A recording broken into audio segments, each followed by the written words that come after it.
તે પોતાની પ્રેમિકાને પામવા માગતો હતો, તે પ્રેમિકા સાથે રહેવા માગતો હતો। તેની પાસે વિકલ્પ હતો કે પોતાની પત્નીને તે છૂટાછેડા આપી પ્રેમિકા સાથે એક નવા જીવનની શરૂઆત કરે, પણ તેવું તેણે કર્યું નહીં। પ્રેમિકાને પામવા માટે તેણે પોતાની પત્ની અને ફૂલ જેવા કોમળ બાળકોની હત્યા કરી નાખી। હું કોની વાત કરું છું તમે સમજી ગયા હશો। વાત છે ભાવનગરના એસીએફ શૈલેષ ખામલાની। પોલીસ હવે પ્રેમિકાને લઈ આવી છે, પ્રેમિકાની પૂછપરછ ચાલી રહી છે।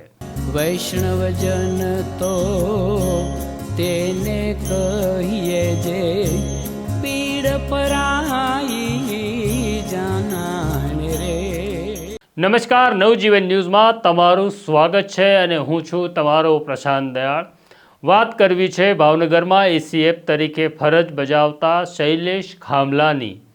આમ તો શૈલેષ ખામલા વર્ગ 1ના અધિકારી છે, સમજદાર હોવા જોઈતા હતા। જીવનના પ્રશ્નોને ઉકેલવા માટે થોડીક સમજદારીનો ઉપયોગ કર્યો હોત તો આજે શૈલેષ ખામલા જેલના સળિયા પાછળ ન હોત।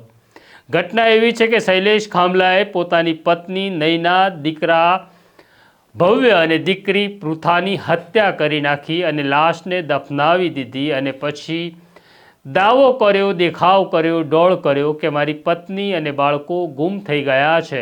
પરંતુ ભાવનગરના ડીએસપી નિતેશ પાંડે શોધી કાઢ્યું કે નૈના અને બાળકો ગુમ થયા નથી, પણ નૈના અને બાળકોની હત્યા કરી દેવામાં આવી છે।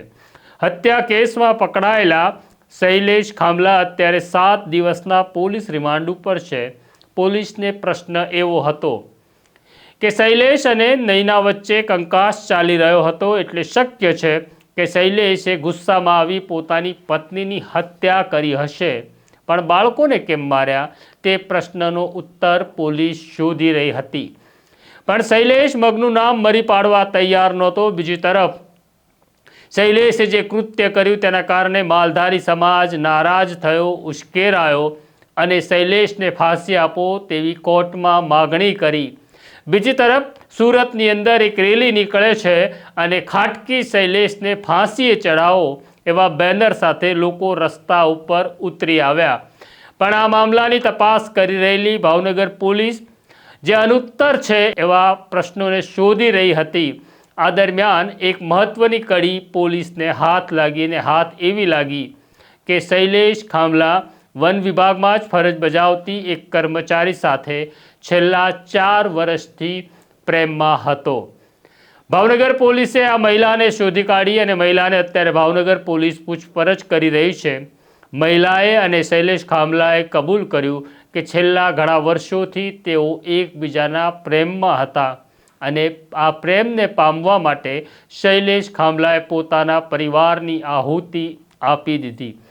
પોલીસ જાણવા માંગી રહી છે કે હત્યાને અંજામ આપ્યો છે અથવા હત્યાને અંજામ આપવાનો છે તે બાબતે શૈલેષની પ્રેમિકા જાણતી હતી કે નહીં તેની અત્યારે પૂછપરછ ચાલી રહી છે। શક્ય છે કે શૈલેષ આવું કોઈ પગલું ભરશે તેવી તેની પ્રેમિકાને કદાચ ખબર નહીં પણ હોય, પણ શૈલેષે પોતાની પ્રેમિકાને પામવા માટે પોતાની પત્નીને જો છૂટાછેડા આપ્યા હોત તો આજે નૈના અને બાળકો જીવતા હોત અને શૈલેષને જેલમાં જવાનો વારો ન આવ્યો હોત।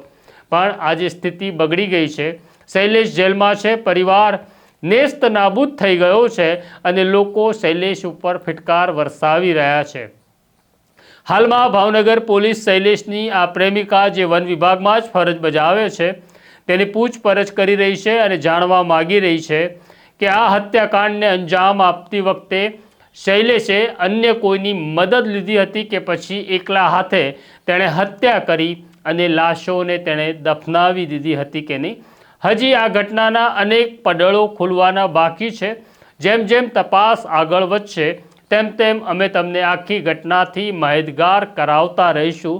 તમે જોઈ રહ્યા છો નવજીવન ન્યૂઝ, તો બેલ આઇકોન દબાવી દો। આ પ્રકારના સમાચાર માત્ર તમને નવજીવન ન્યૂઝ ઉપર જ જોવા મળે છે। અત્યારે મને મારા સાથી જયંત દાફડાને રજા આપો। નમસ્કાર।